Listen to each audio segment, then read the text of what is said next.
Hello, welcome back to my channel. ഇന്ന് നമ്മൾ ദോശയ്ക്കും ചപ്പാത്തിക്കോ അപ്പത്തിനും ഒക്കെ ഉള്ള ഒരു ഗ്രീൻ പീസ് കറി വെക്കാം. അതെങ്ങനെയാണെന്ന് നോക്കാം. ഒരു കപ്പുണ്ട് ഗ്രീൻ പീസ് കുതിർത്തത്, പിന്നെ കുറച്ച് ചീരയില, നമ്മുടെ വീട്ടിലുള്ള സാധനങ്ങളെല്ലാം, ഒരു തക്കാളി, 2-3 ചെറിയ ഉള്ളി, കുറച്ച് വെള്ളരിക്ക, കുമ്പളങ്ങ, കാപ്സിക്കം, ഏത് വെജിറ്റബിൾസ് വേണേലും ഇടാം. ഞാൻ മഞ്ഞ, ചുവപ്പ്, പച്ച ഒക്കെ കാപ്സിക്കം ഇട്ടു. ഇതെല്ലാം കൂടെ നമുക്കൊന്ന് വേവിക്കാം. 2 പച്ചമുളക് ഇട്ടു. മസാലകളൊന്നും ഇല്ലാതെ വെക്കാനാണ്. മസാല ഇടുമ്പോൾ ചിലപ്പോൾ നമുക്ക് വയറിന് പിടിക്കാതെ വരും.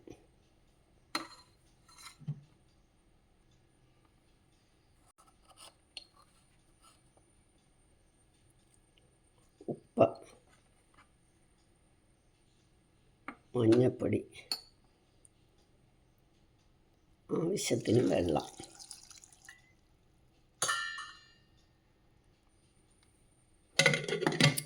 ഇത് അടച്ചിട്ട് ഒരു 5 വിസിൽ കേൾക്കട്ടെ.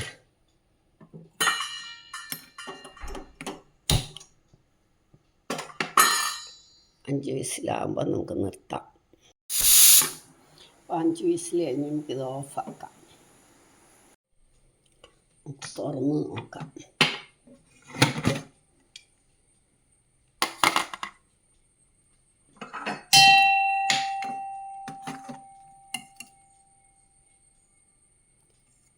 വെന്തു.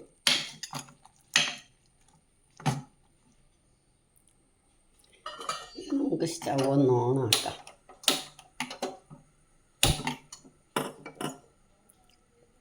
കാൽ കപ്പ് തേങ്ങാപ്പാൽ ഒഴിക്കണം. ഇതൊന്ന് ചൂടായി വരുമ്പോൾ നമുക്കങ്ങ് നിർത്താം.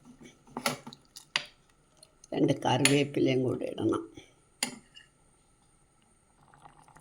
നമുക്ക് 2 കറിവേപ്പില ഇട്ട് 2 മല്ലിയിലയും ഇടാം.